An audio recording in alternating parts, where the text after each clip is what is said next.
আসসালামু আলাইকুম। Gym Afro টি10 লিগে দুর্দান্ত ব্যাট করেছে বাংলাদেশের অবহেলিত ক্রিকেটার সাব্বির রহমান। তিনি এই ম্যাচটিতে তার দলের পক্ষে সর্বোচ্চ রান করেছেন।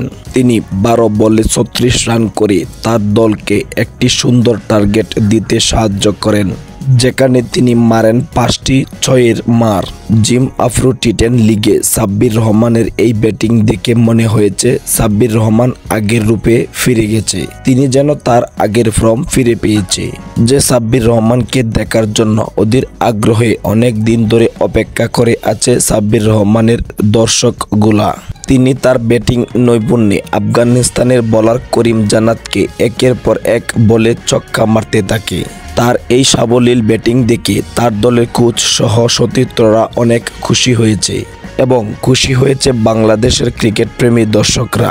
আর সাব্বির রহমানের এই খেলা দেখে একটি গুঞ্জন শোনা যাচ্ছে, তাকে নাকি আবার জাতীয় দলে সুযোগ দেওয়া হবে। হ্যাঁ, অবশ্যই তাকে জাতীয় দলে সুযোগ দেওয়া হবে যদি তার এই ফর্মটা তিনি ধরে রাখতে পারেন। তবে আপাতত এখনই তাকে জাতীয় দলে ফেরানো হচ্ছে না।